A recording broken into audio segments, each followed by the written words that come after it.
엄마 뱃속에서 처음으로 태어난 아기를 이렇게 거꾸로 들어서 이렇게 등을 대려주면 입안에 있는 그 이렇게 액체가 이렇게 쏟아지면서 아이가 이제 처음으로 자기 폐로 처음으로 이렇게 호흡을 하게 되죠. 울음을 응애 응애 하면서 이제 호흡을 시작하지 않습니까? 그러니까 일부러 이제 호흡시키려고 때리는 것 같아요. 뭐 아기가 미워서 그런 게 아니고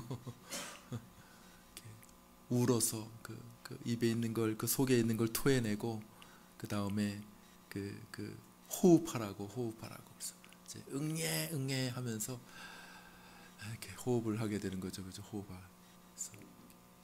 응애 응애 해야지 호흡이 되나 봐요. 수영도 맞아, 수영도 이렇게 강사들이 가르쳐 주죠. 그냥 호흡하면 안 돼. 파하라, 파 하면 저절로 호흡이 된다는 거예요. 이렇게 물속에 있다가 밖에 나올 때 파를 하면 들어갈 때 저절로 호흡이 되는 거예요. 그런데 그냥 호흡하려고 하면 물 먹게 되는 거죠. 그죠? 그래서 파 이렇게 저절로 되는 거죠. 파 이렇게, 그죠? 그런 것처럼 아기도 응애 응애 하면서 이렇게 울음을 터뜨릴 때 자동으로 이제 첫 호흡이 이렇게 시작되지 않습니까? 기도도 마찬가지. 기도도 원래는 이제 자연스러운 것이죠. 그 안에 생명이 시작되면 기도는 마치 숨통과 같아서 하나님 앞에 우리가 기도하게 되죠. 사도 바울이 다메섹 도상에서 처음 부활하신 예수님을 만나고 부축해서 그 다메섹 성으로 갔을 때 하나님께서 사도 바울에 대해서 뭐라고 말씀하십니까? 저가 기도하는 중이다, 이렇게 말씀하셨죠. 그래서 이렇게 새 생명이 그에게 주어지게 되면 마치 아기가 호흡하듯이 저절로 이렇게 호흡하는 것은 너무 자연스러운 일일 것입니다. 성도들에게 기도는 그 영혼이 살아 있다면 자연스러운 일이 될 것입니다. 그러나 우리가 이제 기도를 또 배워가야 하고 또 더 기도의 깊은 세계로 나아가야 하고 훈련받아야 하는 것도 또 맞는 것이죠. 그래서 한번 따라해 보실까요? 주여 우리에게 기도를 가르쳐 주소서. 제자들이 했던 말이죠. 제자들이 우리에게 기도를 가르쳐 주세요. 예수님이 뭐라고 하십니까? 아니 무슨 소리야, 기도는 자연스럽게 나오는 것이지 뭐 기도를 배우냐, 그게 아니라 한번 따라해 볼까요? 너희는 이렇게 기도하라. 기도를 알려주셨어요. 기도는 배우라는 거예요. 배우라는 거예요. 그래서 우리가 바르게 또 깊은 기도의 세계로 나아가기 위해서는 기도를 배울 필요가 있다 하는 것이죠. 근데 오늘 우리가 또 성경에는 좋은 기도의 샘플들이 많아요. 우리가 배워야 할 기도의 원리들이 많이 있는데 오늘 본문에 사도 바울의 기도가 나옵니다. 성령께서 그를 감동하여 기록하신 것이니 얼마나 좋은 기도이겠습니까? 그리고 우리 모든 하나님의 백성들에게 샘플과 같고 너희들도 이렇게 기도해라, 그런 의미가 아니겠습니까? 그죠? 그래서 우리가 사도 바울의 오늘의 기도를 생각해 보려고 합니다. 사도 바울의 기도의 특징, 에베소 1장에 나오는 기도의 특징을 보게 되면 모두가 다 우리의 구원과 관련된 일이라는 것을 알게 됩니다. 자연스럽죠. 왜냐하면 1장에서 전체적으로 구원을 설명했거든요. 구원이란 뭐냐? 하나님의 구원, 성삼위 하나님, 성부와 성자와 성령 하나님의 구원이 무엇인가 하는 것을 설명했습니다. 마치 이어달리기처럼 그분이 택하시고 만세전에 택하시고 그 아들이 우리를 위하여 구속하시고 성령 하나님이 우리를 위하여 그 아들의 구원을 적용하시고 도장 찍어 인쳐 주셨다, 이렇게 말함으로 우리의 구원이 얼마나 영광스러운 성삼위 우리 하나님의 구원인가 하는 것을 설명했단 말이죠. 여러분 이것을 염두에 둬 보십시오. 그리고 그 이어서 사도 바울이 이제 그 에베소 성도들, 이 편지를 받는 에베소 교회의 성도들에게 위해서 기도하는 거. 내가 너희를 기억할 때마다 내가 감사하고 하나님 앞에 내가 간절히 기도하고 있다. 그냥 이렇게 복음을 설명하고 가르치는 것으로 끝난 것이 아니라, 또 그것도 귀한 일이지만은, 그러나 사도 바울은 이제 그들에게서 몸을 돌려서 하나님께로 향하는 거예요. 하나님, 저들이 정말 그 구원의 의미를 알고 깊이 경험할 수 있게 해 주십시오. 이렇게 기도하고 있는 것이죠. 성도들에게 그 복음을 알려주고 난 다음에, 이제 다 알았지, 다 배웠지, 이제 너희들이 알아서 해, 이런 것이 아니라 이제 몸을 하나님께로 돌려서 하나님, 정말 그 구원의 의미가 무엇인지 내가 전하고 가르치고 저들이 배웠지만은 정말 그들이 그것을 실제적으로 이해하고 그것을 맛보고 경험하기 위해서는 하나님이 도와주셔야 됩니다. 그러니까 하나님이 그렇게 해주세요. 이렇게 하나님 앞에 기도하고 있는 것이죠. 그래서 뭐라고 기도합니까? 오늘 본문에 보니까 하나님, 영광의 아버지, 지혜와 계시의 영을 저희에게 주사 하나님을 알게 하시고 저희의 마음의 눈을 밝혀 주십시오. 이렇게 기도하고 있는 것이죠. 자, 구원의 그 영광과 그 구원을 맛보기 위해서는 그냥 되는 것이 아니라는 것이에요. 마치 백내장의 환자가 이렇게 백내장에 걸리면 어떻게 됩니까? 이렇게 눈은 있지만은 보이지 않잖아요, 그죠? 백내장. 그래서 이제 수술을 하잖아요. 백내장 허옇게 이렇게 끼게 되면은 이제 그걸 제거해야지 빛이 그 안에 들어가고 그것을 이제 볼 수 있으니까, 마치 그런 것처럼 하나님, 저들이 하나님의 그 구원의 광채가 분명하게 있음에도 불구하고 그 영광스러운 그 구원, 지금까지 사도가 설명했던 그 성삼위 하나님의 그 구원이 얼마나 영광스러운가 하는 것을 제대로 알지 못하고 있습니다. 제대로 경험하지 못하고 있습니다. 그러니까 그들에게 지혜와 계시의 영을 허락하여 주시고 저들의 눈을 밝히 뜨게 하셔서 하나님의 그 구원의 영광을 실제로 그냥 머릿속에서만이 아니라 그들의 심령으로, 그들의 삶에서 실제로 알고 경험하게 해 주십시오. 이렇게 기도하고 있는 것입니다. 그 중에 이제 특별히 세 가지를 기도합니다. 세 가지, 이것을 삼중적인 기도라 부르는데, 오늘 설교 제목과 같습니다. 설교 제목 한번 따라해 볼까요? 사도의 간구, 부르심, 기업, 능력. 이 세 가지입니다. 이 세 가지에 대해서 사도가 기도합니다. 첫 번째, 그 부르심의 소망이 무엇인지 알게 하옵소서, 이렇게 기도하고 있습니다. 우리 18절 말씀을 한 번 더 읽어볼까요? 18절 여러분들 큰 소리로 한번 읽어주십시오. 시작. 너희 마음에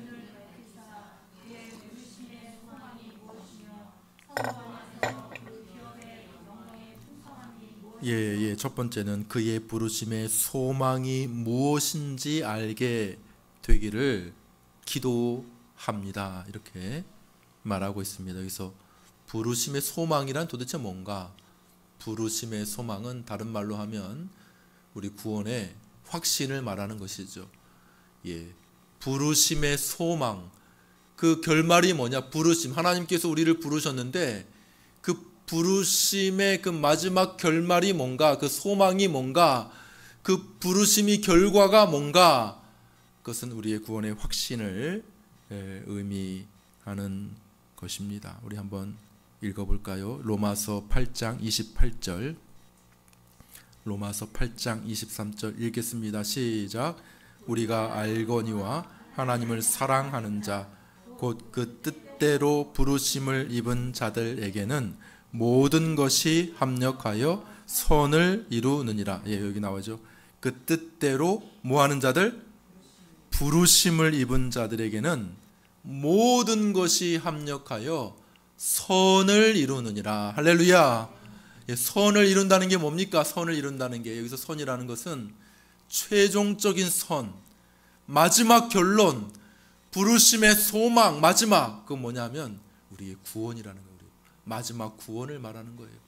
그 부르심을 입은 자들에게는 물론 중간에 우여곡절이 있겠지요. 뭐 넘어지는 것도 있고 실패도 있고 좌절도 있을 수 있겠지만은, 그러나 그 모든 것이 합쳐져서 성공도 있고 뭐 즐거움도 있고 재미도 있고 슬픔도 있고 안타까움도 있고, 예? 배반도 있고 또 뭐 도움을 받는 것도 있고 뭐 여러 가지, 뭐 좋든지 나쁘든지 모든 것 다 있겠죠. 그렇지만 그 모든 것이 결국 합쳐져서 어떻게 된다고요? 선을 이루느니라. 할렐루야. 예, 하나님께서 그 모든 것을 합해서 우리를 그 최종적인 구원으로 인도해 가시는 줄 믿으시기를 바랍니다. 예, 로마 카톨릭은 구원의 확신이 없어요. 예, 개인적으로는 구원의 확신이 없다고, 개인에게 달려있지 않다고 이야기합니다. 그럼 어디에 달려있어요? 구원의 확신이 교회에 있대. 교회에 달려있대요. 그래서 당연히 교회에 빠지면 안 돼. 정기적으로 미사를 드려야 돼. 미사 빠지면 큰일 나요. 예? 그리고 죄를 지으면 어떻게 해야 돼요? 죄를 지으면 고해성사를 해야 돼요. 신부에 찾아가서. 그거 안 하면 안 돼요. 왜 그 사람들이 그 부끄러움을 무릅쓰고 그 신부에게 찾아가서 자신의 죄를 고해성사합니까? 그건 바로 구원하고 직구원돼 있었지. 구원. 용서 받아야 돼요. 용서. 신부에게 다 고해성사하고 난 다음에 신부가 사죄를 선포해줘야 죄를 용서받을 수 있는 거고 구원이 달려 있는 것이지, 예, 그냥 그렇게 되지는 않는 것이죠. 예, 그렇게 성도들의 구원이 개개인에게 확신을 줄 수 없고 오히려 교회와의 관계에 깊이 관계되어 있다, 이렇게 이야기를 합니다. 자신의 공로가 좀 부족하면 그래, 그 성인들, 남아도는, 공덕이 남아도는 성인들을 의지해야 된다는 거예요. 성인들에게서 그 공덕을 나눠 받아야 된다는 거예요. 그래서 성상들을 많이 세우죠. 최근에도 뉴스에 나왔더라고요. 우리나라 천주교 최초의 순교자 동상이 세워졌어요. 바티칸시티에. 누구예요? 이름이 김대건이라고.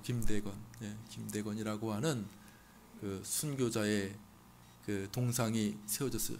참 훌륭한 성인입니다. 성인의 발년에 올려. 성인의 발년.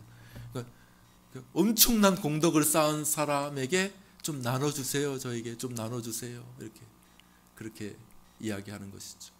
바티칸 시티에 있는 성 베드로 성당에 가게 되면 베드로의 상이 이렇게 서 있어요.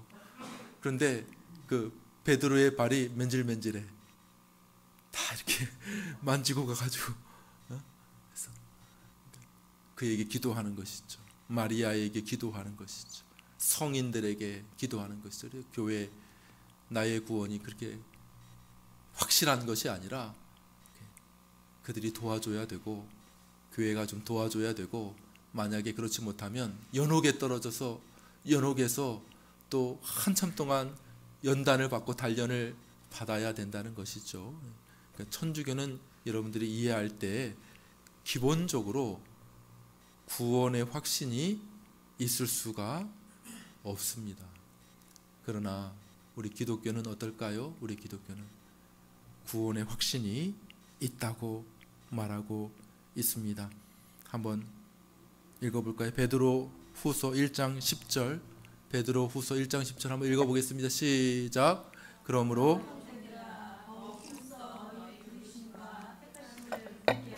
너희 부르심과 택하심을 굳게 할 수 있다는 거예요. 확신할 수 있다는 거예요. 굳게 한다는 거. 부르심을 확신할 수 있다는 거예요. 택하심을 확신할 수 있다는 거예요. 자연스럽게 되는 것은 아니지만은 모두가 믿음을 가진 모든 사람이 그 확신을 얻는 것은 아니지만은 분명히 우리가 하나님을 더 알고 그 아들 예수 그리스도의 구원의 그 풍성함을 우리가 더 분명하게 깨닫고 그 구원의 교리를 배워가고 하나님과 그 아들 사이에 있는 그 영원한 언약이 무엇인지 우리가 서 있는 그 구원의 그 기초돌이 무엇인지를 다시 한번 제대로 확인해 보고 내가 왜 구원받는 거지? 내가 착해서?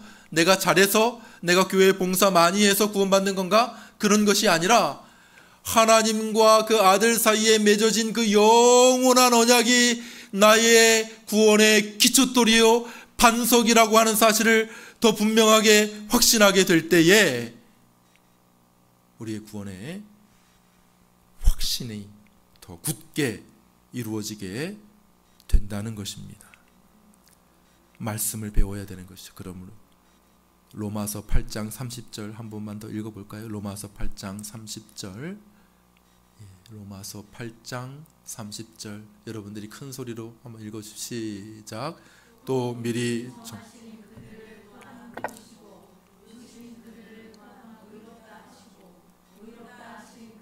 또한 이건 뭐냐면 이걸 사람들이 너무 구절이 좁아가지고 다 외워야 돼. 이거를 우리 믿음의 선배들은 황금사슬이라고 불렀어요. 황금사슬. 뭐라고요? 황금사슬. 골든 체인. 왜? 사슬 뭐예요? 사슬 하나를 딱 잡으니까 어떻게 돼요? 다 따라 올라오잖아요. 다 따라 올라. 그죠? 여기 한 고리를. 왜냐하면 다 연결이 돼 있잖아요. 사슬이. 그죠? 사슬이 다 연결돼 있어요. 또 미리 정하신 그들을 부르시고 부르신 그들을 어떻게 한다고요? 의롭다 하시고 의롭다 하신 그들을 영화롭게 하셨느니라. 그 사이에 뭐 사슬이 몇 개 빠져 있어요. 그래서 다 채워지긴 하지만은 어쨌든 심플하게 이 사슬을 이렇게 엮었는데 골든 체인 하나만 딱 잡으면 주르륵 다 같이 올라올 수밖에 없는 것은 그 모든 것이 다 연결되어져 있기 때문이라는 거예요. 그래서 얼마나 확실한지 한번 따라해 봅시다. 영화롭게 하셨느니라. 영화롭게 하실 것입니다가 아닙니다. 아직 되어지지도 않았어요. 영화롭게 된다는 것은 미래에 될 일이지. 그렇지만 영화롭게 하실 것입니다. 미래형이 아니라 영화롭게 하시느니라. 뭐 일반적인 현지형으로 쓰지도 않았어요. 뭐라고 썼다고요? 영화롭게 하셨느니라. 이미 끝났다는 거예요. 이미 그 말은 확실하다는 거예요. 확실하다. 미래에 될 일이지만은 이게 다 연결되어 있기 때문에 그가 만약에 우리를 부르셨다면 영화롭게 되는 것 끝까지 이루어지게 될 줄로 믿습니다. 이게 바로 구원의 확신이라고 하는 것이죠. 그래서 이것을 우리 믿음의 선배들은 부르심 가운데 유효한 부르심이다 이렇게 이야기를 합니다. 조금 어려운 말이죠. 그러니까 일반적인 부르심이 있어. 일반적인 부르심 그냥 이렇게 복음을 듣는 그런 정도의 수준이죠. 그러나 어떤 사람을 거듭나게 하시는 유효한 부르심으로 성령이 그를 부르셨다고 하면 반드시 그 부르심 다음에 의롭다 하시고 그 사이에 빠졌지만 의롭다 하신 이들을 또 거룩하게 하시고 그들을 하나님의 자녀 삼아 주시고 그들을 영화롭게 하시는 그 구원의 모든 것들이 결국 주르륵 딸려오게 되는 골든 체인, 황금 사슬이 이루어지게 된다는 것이죠. 사도 바울은 성도들이 이것을 알았으면 좋겠다. 그 부르심의 소망이 무엇인지 그 확신 그냥 예수님 믿고 결국 구원받게 될 것이지만은 이 확신 없이 살아가는 사람들이 얼마나 많이 있는지 몰라요. 그래도 구원받습니다. 꼭 확신이 있어야 구원받는 게 아니고 예수님 믿으면 구원받게 될 줄로 믿습니다.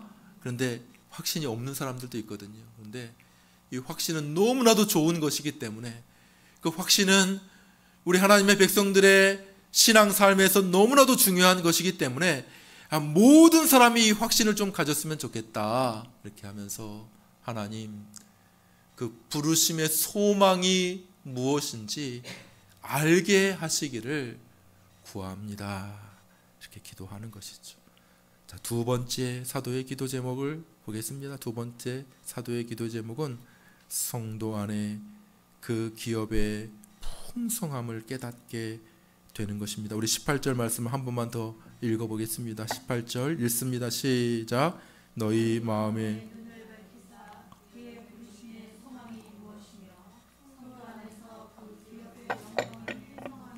무엇이며, 예, 거기까지. 이것은 이제 앞으로 우리 성도에게 주어질 기업이 얼마나 풍성한 것인지를 깨닫게 해달라는 기도이죠. 예, 우리가 지금 구원받고 예수님 안에 사는 것도 참 감사한 일입니다. 하지만 그것이 우리가 받게 될 구원의 모든 것은 아니라고 말씀드렸죠. 예, 지난 시간에도 우리가 살펴봤듯이 그건 뭡니까? 예, 보증금. 보증금을 다 내요? 보증금 몇 퍼센트 냅니까? 보통? 조금만 내죠, 조금만. 가능하면 조금만 내, 10%. 이 정도 조금만 내잖아요. 그런 것처럼 그 맛보기에 맛보기. 우리가 지금 성령 안에서 누리는 구원의 기쁨, 그 감격, 보호, 그 영광은 사실 우리가 받게 될 그 영광스러운 구원의 일부분밖에는 되지 않는 것이라는 것이죠. 그는 그냥 그 맛보기 보고 그 큰 대형마트의 그 시식 코너에서 배부르진 않잖아요, 그죠? 예? 다 이제 제대로 차려진 음식을 먹는 것은 아직 아니라고 하는 이야기입니다. 이것은 마치 가나안 땅에 들어가기 위해서 광야를 지나는 이스라엘 백성들의 모습을 우리가 생각해 보면 잘 이해가 될 것입니다. 그들은 약속의 땅 가나안으로 나아가고 있습니다. 좋은 일이죠. 애굽의 그 종놀이하고 노예 생활 했을 때보다 얼마나 좋습니까? 너무 좋아요, 너무 좋다. 그런데 가나안 땅, 약속의 땅, 그 젖과 꿀이 흐르는 그 가나안 땅으로 나아가는데 아직까지는 도달하지 못한 거거든요. 그러니까 지금 어디를 지나가고 있어요? 광야를 지나가고 있어, 광야. 광야가 그 낮에는 거의 한 50도의 뭐 강렬한 그 태양으로 너무 뜨거워요. 그리고 밤에는 막 기온이 뚝뚝 떨어집니다. 거기서는 뭐 한 10도만 돼도 얼어 죽어요. 우리나라하고는 완전히 다르지. 너무 뜨거우니까. 밤에는 엄청난 또 추위에 또 어려움을 많이 겪게 됩니다. 물이 없고 척박한 땅이고 또 외적의 침입으로부터 뭐 방어할 그런 요새 같은 것들도 없고 많이 고통스럽죠. 뭘 심어 먹을 수도 없고 계속 이동해야 되니까 뭐 농사 지을 수도 없고 만나와 메추라기 하나님 보내주신 것으로 먹는데 사람들이 이야기하죠. 차라리 애굽 땅이 나았다. 애굽으로 돌아가자. 뭐 이런 얘기가 나오는 거예요. 애굽으로 돌아가자. 구원받아가지고 젖과 꿀이 흐르는 땅으로 지금 가고 있는데 애굽으로 돌아가자. 이렇게 이야기를 하는 것이죠. 아직 가나안의 풍성함을 알지 못하고 있습니다. 그들이 요단강 건너가 얻게 될 그 영광의 기업의 풍성함을 그들이 아직 알지 못하는 것이죠. 모세는 결국 요단을 건너지 못했습니다. 가나안 땅에 들어가지 못한 것이죠. 그렇지만 하나님께서 이 모세에게 은혜를 주셨어요. 그래서 마지막 죽기 전에 어떻게 됩니까? 느보산에 올라가게 됩니다. 느보산은 요단강이 이렇게 지금 요즘에 한참 이스라엘 지도가 많이 뜨더라고요. 이스라엘 지도, 그죠? 맨 위에 여기 갈릴리 호수가 있고 이렇게 그 길 따라 요단강이 흐르고 요 밑에는 사해 바다가 있으면 사해 바다가 이렇게 있어요.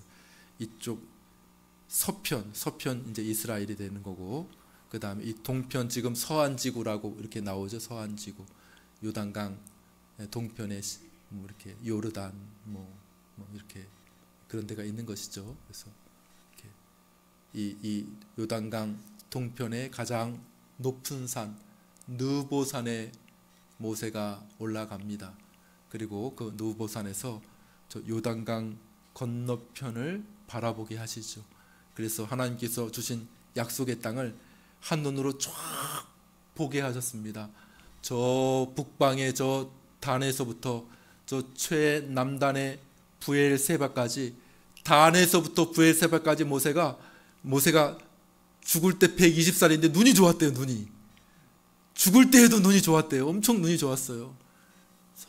부엘세바, 단에서부터 부엘세바까지 하나님께서 주시는 저 가나안 땅, 젖과 꿀이 흐르는 땅을 쫙 보게 하셨어요.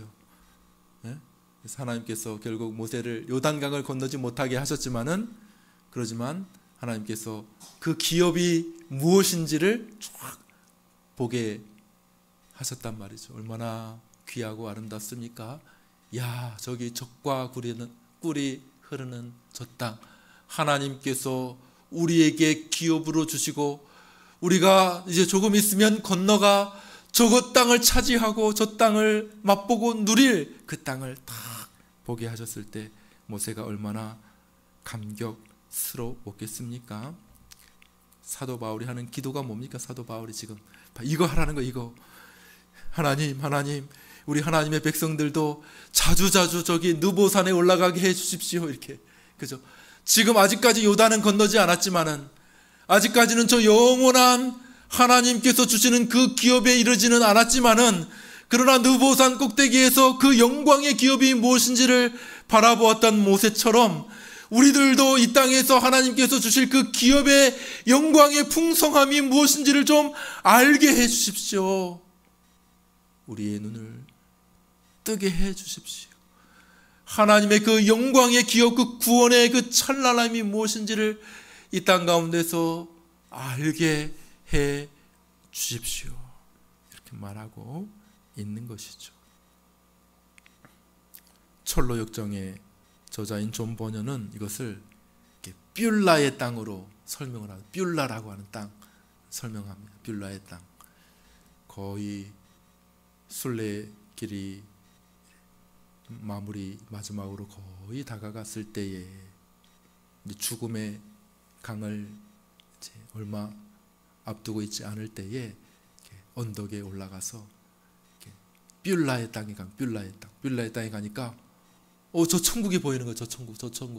저 천국에서 아주 음악 소리도 들려오고 잔치 소리가 들려오고 저 천국에서 즐거운 소리들이 막 들려오는 것을 그가 경험하게 되고, 야, 우리에게 주어질 마지막 기업이 얼마나 영광스러운 것인가 하는 것을 깨닫게 되는 것이죠. 그래서 사도가 기도하고 있는 것이 뭡니까? 사도가 이 땅의 광야를 지나는 순례자라고 해서 폐잔병처럼 압도당해서 사는 것이 아니라 하나님의 구원을 받은 사람으로서, 그 하나님의 그 유업을 얻을 그 상속자들로서 당당하게 기쁘게 담대하게 살아가기를 사도가 간절히 원하여서 하나님께 기도하고 있는 것이, 하나님의 그 기업의 영광이 무엇인지를 만약에 우리가 안다면, 저 에베소 성도들이 그 기업의 영광의 풍성함이 무엇인지 안다면 정말 기쁘고 감사하게 능력 있게 살아가지 않겠습니까? 그들의 눈을 열어주시기를 원합니다. 설교를 준비하다가 옛날에 스쳐 보았던 그 어린이 만화가 생각이 났어요. 여러분들 보셨는지 모르겠어요. 소공녀 세라라고 혹시 보셨습니까? 소공녀 세라. 몰라요? 소공녀 세라. 소공녀가 그 아주 그 가난해요. 아주 가난해. 아주 허드렛 일을 합니다. 보딩스쿨 이런 데 가서 다른 사람들은 다 부자야. 그런데 어떻게 된 일인지 소공요새라는 아주 이렇게 거기서 뭐 허드렛 일 하고 뭐 아주 뭐 친구들한테도 구박받고 뭐 이렇게 사는데 어느 날 그 조부모로부터 편지가 하나 오게 돼요. 그 조부모가 이 소공요 세라를 위해 엄청난 유산을 남겼다는 거예요. 엄청난 유산. 편지가 도착한 편지가. 예? 그 이후로 세라를 향한 대우가 달라지게 됩니다. 그 학교에서 막 갑자기 저 천대에 왔던 아이, 저 다락방에서 그냥 혼자 살고 있던 아이가 그 엄청난 유산이 그 조부모로부터 남겨졌다고 하는 그 편지 한 장 때문에 옷도 싹 이제 바꾸고 좋은 집, 좋은 물건, 그 다음에 아이들로부터도 막 그냥 모든 인기짱 인싸가 돼버리는 그런 일들이 생겨지게 되는 것이죠. 사랑하는 여러분, 우리 하나님의 백성들이 바로 이게 소공요 세라예요. 소공요 세라. 지금 비록 이렇게 가진 것이 적고 이 땅에서의 삶에 여러 가지 어려움들도 있고 시련도 있을지 모르지만 하나님께서 우리에게 마지막에 천국에서 주실 그 구원의 기업이 무엇인지를 우리가 알게 되면, 그 기업의 풍성함이 무엇인지를 알게 되면 우리의 마음 자세가 달라지게 될 줄로 믿습니다. 너무 주눅들어 살지 말고 하나님께서 성령으로 진리로 우리의 영의 눈을 뜨게 하셔서 지금은 저 구석에 좁은 집에 덜덜거리는 그 차를 몰고 살지는 모르지만 조금 있으면 그 화려한 유업을 받게 될 때에 다른 사람이 다 부러워하는 삼각별의 차를 타고 이렇게 멋지게 이렇게 그런 것처럼 하늘의 그 영광스러운 기업, 우리를 기다리게 될 하늘의 그 영광스러운 기업의 풍성함이 무엇인지를 알게 되기를 사도가 기도하고 있는 것이죠. 이것이 우리의 기도의 제목이 되기를 간절히 축원합니다. 마지막 세 번째 짧게 설명하겠습니다. 우리 20절 19절이죠. 19절을 읽겠습니다. 읽습니다. 시작. 그의 힘의 위력으로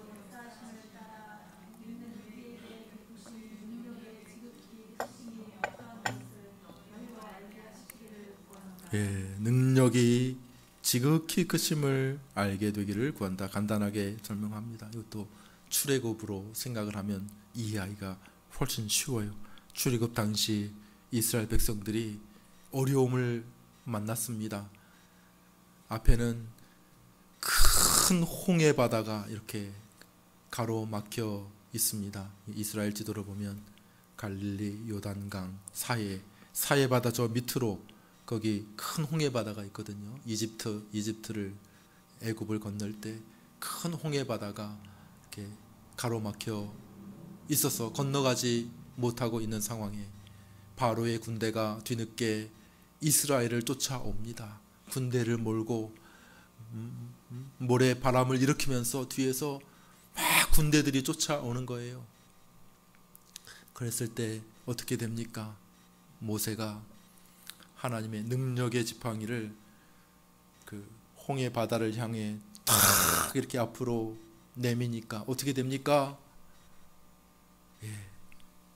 바람이 아주 급하고 강한 바람이 불어오더니 어떻게 돼요?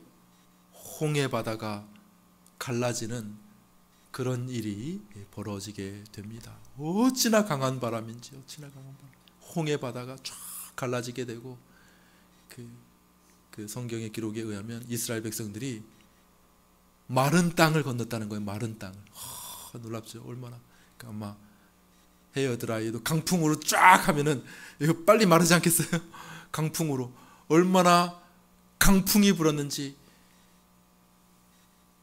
바다에 물을 갈랐을 뿐만 아니라 그 바닥의 물기까지 말라서 강한 바람으로 하나님께서 역사하시고, 여전히 그 물이 그냥 파도가 덮으려고 성난 파도가 막 몰아치지만 하나님께서 그것을 막으시고 이스라엘 백성들이 그 바다 한가운데로 건너게 된 줄로 믿으시기를 바랍니다. 이게 하나님의 능력이에요. 하나님의 능력. 하나님께서 이스라엘 백성들을 구원하여 건지시는데 강한 하나님의 능력으로 그들을 출애굽하게 하시고 건너게 하시는 것이죠. 사도는 구합니다. 하나님의 그 능력의 지극히 크심이 어떠함을 알게 하여 주옵소서. 저들에게 능력 주세요, 그거 기도하고 있는 게 아니라 지금 능력으로, 하나님의 놀라운 능력으로 구원받고 있다고 하는 사실을 저들이 깨달아 알게 하여 주시옵소서. 지금도 악한 사탄은 우리의 구원을 회방하기 위해서 달려듭니다. 자기가 가지고 있는 힘과 능력을 총동원하여 우리의 구원을 회방하려고 합니다. 지금도 죄와 사망의 권세가 우리의 구원을 회방하고 방해하려고 온 힘을 다해 우리의 구원을 막고 있습니다. 그러나 하나님은 여전히 지금도 놀라운 능력으로 우리를 구원해 가시는 줄 믿으시기를 바랍니다. 복음은 회방을 받습니다. 방해를 받습니다. 여러 가지로. 여러분들 살아가면서 방해받고 있지 않습니까? 강력한 힘의 저항입니다. 그러나 그 모든 것을 걷어내고 그 모든 방해를 물리치고 하나님께서 지금도 한 걸음 한 걸음 매일매일 하나님의 백성들을 저 천국으로 이끌어 가시는 줄 믿으시기를 바랍니다. 그게 얼마나 놀라운 능력인지를 우리가 깨달아야 하는 것이죠. 우리 주변에서 일어나고 있는 강력한 하나님의 능력이 무엇인지를 우리가 깨달아 알아가는 것이 필요하다는 것입니다. 열왕기하 6장을 보면 아람 왕이 엘리사 선지자를 잡기 위해 군대를 보냅니다. 엘리사 선지자의 시종이 선지자님 무서워요. 저 많은 군대가 우리를 잡기 위해 왔습니다. 이렇게 하니까 엘리사 선지자가 우리와 함께한 군대가 훨씬 많다 이렇게 하면서 하나님 저 시종의 눈을 열어주소서. 그러니까 시종의 눈이 열려지게 되었습니다. 그러니까 어떤 일이 있었어요? 뭐가 보여요? 불말과 불병거가 그 산을 이렇게 두르고 있는 그런 모습이 시종의 눈에 보이게 된 것이죠. 저기 앞에서 왕이 보낸 군사들보다 여기 우리를 두르고 있는, 우리 눈이 가려져서 못 보고 있지만은 그 시종이 보고 있지 못하지만 우리와 함께한 군사가 훨씬 더 강력하고 많다 이렇게 말하는 것을 보지 않습니까? 사도가 구한 게 그거예요. 사도가 구한 게 우리를 공격하고 다가오는 여러 문제들이 있습니다. 우리의 믿음을 방해하는, 우리의 신앙을 반대하는, 우리의 순례의 길, 이 구원의 길을 가는 것을 방해하는 많은 문제들이 우리에게 있을 수 있습니다. 강력하죠. 우리가 아이고 무서워라, 아이고 무서워라, 저 강력한 것을 어떡하나, 아이고 무서워라. 그러나 하나님께서 우리의 눈을 열어주시기를 간절히 바랍니다. 그러면 우리와 함께한 하나님의 능력이 얼마나 큰지를 깨닫게 되고 우리는 무서워하지 않냐고 담대하게 이 믿음의 길을 걸어가게 되는 것이죠. 말씀을 맺습니다. 사도가 기도합니다. 여러 기도의 제목, 우리의 일상의 기도의 제목, 일용할 양식을 구하고 건강의 문제를 구하고 인간관계의 문제 다 기도할 수 있죠. 성경에도 나오니까 다 기도할 수 있습니다. 그러나 오늘 하나님의 그 영광스러운 구원을 설명하고 난 이후에 사도가 구하는 것은 뭡니까? 하나님의 이 구원의 영광을 우리로 알고 맛보고 더 깊이 경험하게 하여 주시옵소서. 그것이 우리에게 정말 절실하게 필요한 것입니다. 그 어떤 것보다 우리에게 필요한 것은 이 부르심의 소망, 그 기업의 풍성함, 그 능력의 크심을 우리가 더 깊이 깨달아 아는 것입니다. 그러면 다 이길 수 있습니다. 그러면 우리는 담대해질 수가 있는 것이죠. 이와 같이 우리도 기도하기를 바라고, 이 기도대로 하나님께서 우리의 눈을 여셔서 그 구원의 풍성함을 더 깊이 경험할 수 있게 되기를 간절히 축원합니다.